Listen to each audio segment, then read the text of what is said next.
Welcome to the original Gangsters Podcast. I'm your host, Scott Burnstein. We're going to go out to New York City for this episode and talk about Pagan's Nation. We're going to discuss the recent release from prison of Pagan's motorcycle boss, Keith Conan the Barbarian Richter. We're going to talk about Conan Richter's rise to power. And we're going to discuss what does Richter's return mean for the Blue Wave, the infamous expansion campaign that the Pagan's organization has undertook in the past 7 years, and which is really Richter putting his handprint on not just Pagan's motorcycle club activity, but also really showing his vision and ambition and making quite the impression and quite the impact on 1% world in general in the United States. And Conan has taken the Pagans in a short period of time, in less than a decade, to a whole new level of respect and power. He has opened, on his watch, has opened close to, if not 36 new chapters, pushing into areas around the country that Pagans had never been in before. We've talked about how the Pagans are mostly a mid-Atlantic, East Coast group, Southeast part of the United States. But under Conan's Blue Wave edict, his mandate that he put into place in 2018, we have Pagans chapters opening in Texas, in Oklahoma, in Washington, in Oregon, in a bunch of areas of this country that have never seen Pagans before. And that's a tribute to Conan the Barbarian Richter, and how he has conducted himself as a boss. He is another one of these, we've got a couple of them operating right now, generational crime lords, guys that come around once every 25 years. I think at the end of the day, you're going to be talking about Keith Richter, as one of the most transformational biker bosses in 1% history, up there with Sonny Barger and Taco Bowman. Just what we've seen in the last 8 years is pretty tremendous in terms of, again, the impact he's made, and the agenda that he's pushing, the vision, and the ability to mobilize, the ability to follow through and execute this grand expansion campaign. So Conan Richter came out of prison this past weekend after 4 years on a gun case, 2 separate cases. Normally, these type of crimes will run concurrent, not consecutive, but for a guy as high profile of a target as that Conan Richter is, after the feds got him, the state wanted him. So he served 2 years on a Fed case, and then the state picked him up in New York, and he served 2 years for the state case. They're both based on gun seizures in the winter of 2021, one in a raid of his residence in Long Island, another in a traffic stop leaving a party or on his way back from a Pagan's annual get-together in Pennsylvania, making his way back to New York. He was stopped in New Jersey. We'll get into that in a moment. Let's first discuss Conan's rise. Conan Richter comes from the Long Island, New York chapter. This is the first time the power in the Pagans has been as far east as New York City. All the power has been in Long Island now since about late 2017. But before Conan became national boss of the Pagans, he was at first sergeant at arms of the Long Island chapter, eventually became president of that chapter, went to prison for about 15, 16 years, stemming from an April 1998 racketeering and extortion bust that all centered around shaking down sex rackets in New York. When we're talking about what exactly they got Conan for, It was an attempted murder of a strip club manager named Sean McCarthy, who was running a club called the Carousel Club. And that was in Huntington Station on the North Shore of Long Island. And this McCarthy guy was a real scrapper. And he was somebody that wasn't going to be shaken down, wasn't going to allow his club to be shaken down. And no matter how many people Conan sent at him to intimidate him, to physically attack him, McCarthy always had an answer. And there was a series of physical altercations where Conan would send muscle at McCarthy, and McCarthy would send these guys back on a stretcher, like put these guys in the hospital. So McCarthy was a real, fly in the ointment, if you will, for the Pagans and their ability to control all those sex rackets. They were shaking down strip clubs and after hours and pimps and spots that were selling sex shops, rated X theaters / places where you would go buy stuff to go have fun in the bedroom with. And all these sex rackets were being regulated by the Pagans. Carousel Club, I'm not sure at the time, but eventually by the early 2000s, Carousel Club in Long Island would be controlled by the Lucchese's, the Mafia, the Lucchese crime family. But back then, I think it was more of a open for interpretation who had control of those places. And Conan and the Pagans went hard at organizing and shaking down, getting tribute from all those businesses that were selling sex. McCarthy had a contract on his head. There were, based on him rebuffing all of these extortion attempts. There was like 24 guys that Conan had trying to kill Sean McCarthy. They weren't successful. They got busted before they could carry out the murder contract, and they all went to prison. Conan went to prison for about 15 years, I believe. Around this time that Conan's getting locked up, within a couple of years, there is a very, very notorious incident between the Hell's Angels and the Pagans in New York called the Hellraisers Brawl. It was the Hellraisers Ball that became the Hellraisers Brawl. It was an event that was held on Long Island by the Hell's Angels. Sonny Barger was there, the legendary biker godfather from the West Coast, had come in, and they were, it's kind of like a motorcycle show / charity event, and a van or a convoy of Pagans showed up. I think 3 or 4 vans, and they got out, and there were 100 Pagans or so, and they went in there with bats and knives and guns, and there was an all-out melee. People ended up being stabbed and shot. One person ended up being killed, and that was a Pagan from Lancaster, Pennsylvania, who I believe his name was Randy Rutherford. They called him Mailman. Every year on the anniversary of Mailman's death, which was in February of 2002, every year in February, the Lancaster Pagans hold a memorial event that all the major Pagan shot callers from around the country come in to celebrate Mailman, celebrate his legacy.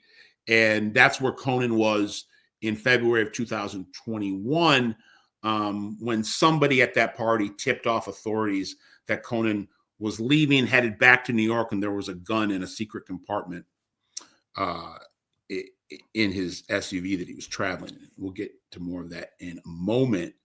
So let's kind of talk about where the Pagans were in terms of leadership from the time Conan went away in the late 90s till when he came back on the scene in the 2010s.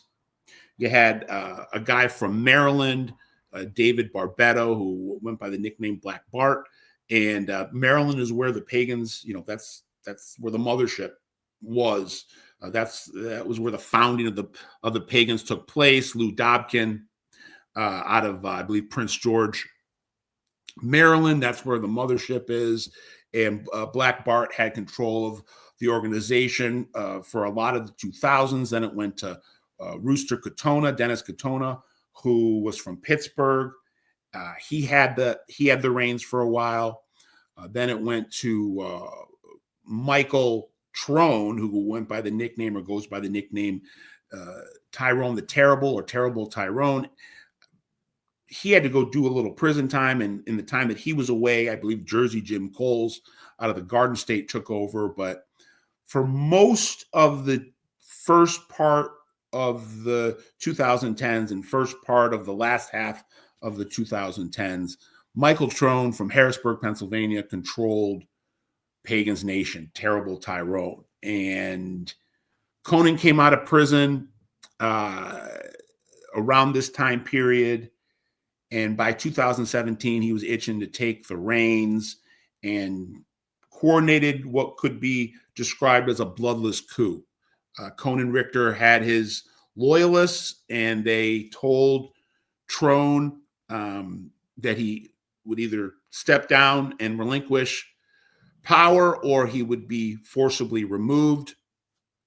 He stepped away. Conan took power. This was in late 2017. By early 18, he's launching his blue wave, and it's been a it's like this never before seen expansion effort, at least in terms of time frame. I mean, the Hells Angels and the Outlaws made their way around the country, but it wasn't at this rapid clip. Conan is obviously this typhoon of tenacity and is molding the Pagans,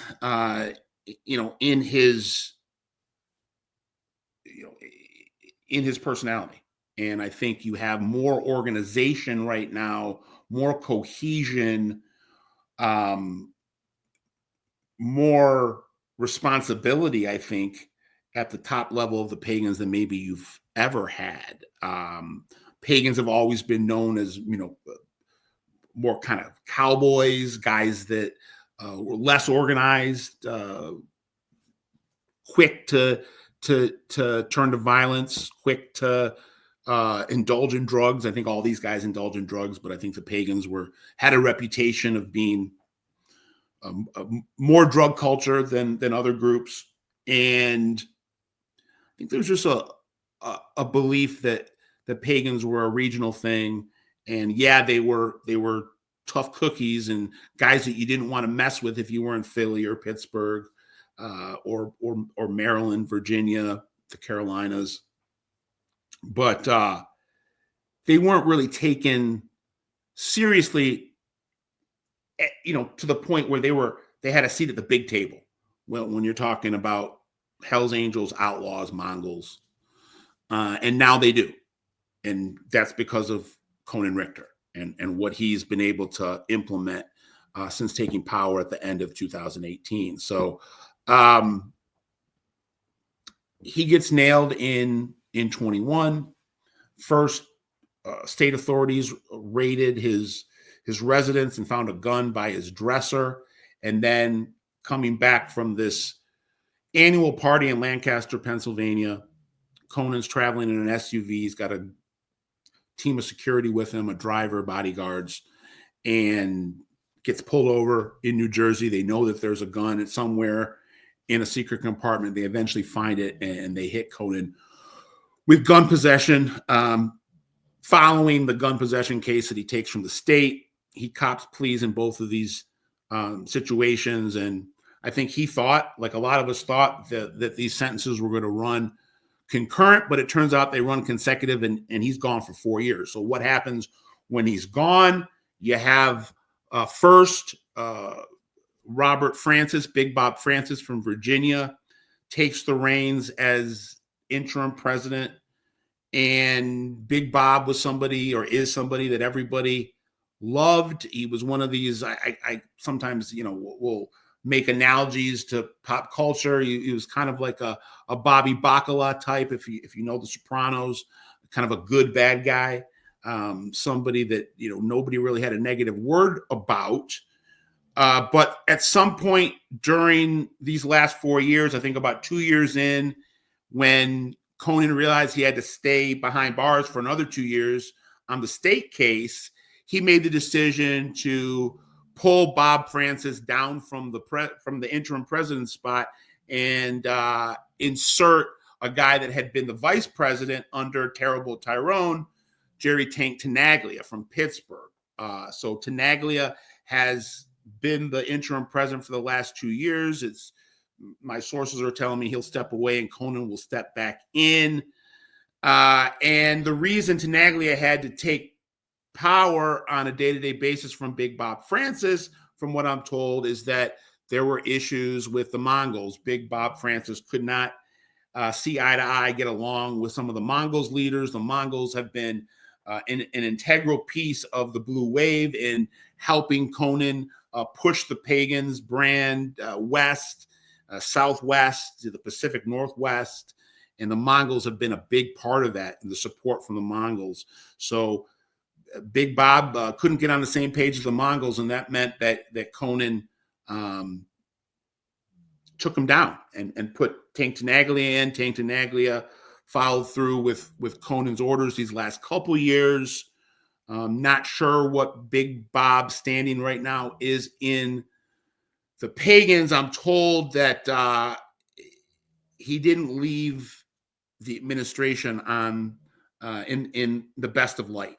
That Conan expected more from him. That's what I'm told. But again, Big Bob Francis, everybody loved Big Bob. I'm sure he'll land on his feet, but just couldn't kind of stick to the talking points that Conan wanted from behind bars. He wanted there to just everything to be copacetic with the Mongols. Didn't want there to be any waves, and I guess there were some situations at certain social events and runs where the Mongols were offended by Big Bob kind of giving them the cold shoulder or giving them the stink eye. I've said this before on some broadcasts. I think Big Bob was just a guy from Virginia, from an area where there just aren't Mongols, wasn't familiar with that particular group. And sometimes, things that you haven't been exposed to, things that maybe you don't know about, you have unrealistic beliefs or certain ingrained thoughts that you can't be extricated from. And maybe he didn't think it was a big deal, but Conan did. And that's why Tank Tenaglia finished out these last 2 years as the boss of the Pagans. And now you have Conan coming back into the picture. And I really can't emphasize enough what a game changer this is. He's only 65 years old. Again, a generational leader, a guy that has already made a huge impact, and I'm sure will continue to make a huge impact as the Pagans continue to grow in power, stature, standing, size. 36 chapters opened in about 7 years, and they're not slowing down. He's got a vice president in Zorro, Hugo Nieves, who was a college-educated guy out of New Jersey, is a great mouthpiece for Conan, who's a little rougher around the edges, but a guy that's really in tune with the rank and file, a guy that is has natural leadership qualities. People gravitate towards him. He can really meet you on your level. I've been told that you sit with Conan for a couple hours, and he has you wanting to run through a wall for him. He's got this kind of football coach mentality, and he bleeds blue. And he's a guy that wants to be remembered for taking the Pagans to a whole other level of status. And he's already done it, and he'll continue to do it. So Conan is out. He is back in the free world in Long Island, the Long Island chapter, him and guys like JR and Bluto. I know I'm sure I'm missing some other names, but those are the guys that are some, those are some of the guys that are the big shot callers behind Conan. JR was president of the Long Island chapter for a while. He is a member, with great esteem in Pagan's Nation, and somebody that I know was always a guy that kind of mentored Conan to a degree, and helped Conan implement the blue wave in New York. So only time will tell what this means going forward. But like I said, I predict, and I know that there's no slowing down here. Pagan's agenda, Conan's agenda, full steam ahead. He's out now. 4 long years, should have been 2 probably. Most people would have been 2, but it was 4 for him. They got through some of the bumpy roads that were the interim boss situation, from Big Bob to Tank Tenaglia. He didn't do everything. Conan didn't. He didn't get here by accident, and he's back in the driver's seat. And I expect a lot to be percolating throughout the rest of 25, and then into the second half of the 2020s with Conan at the helm. So please like, share, and subscribe. Original Gangsters Podcast. We're here every day, all week, breaking down all the most important and pressing news in American underworld, in North America, whether we're talking Mafia, whether we're talking the bikers, whether we're talking African-American drug organizations. We're always on top of it. I'm Scott Burnstein, Original Gangsters Podcast, uncovering the underworld, one city, one country, one region at a time.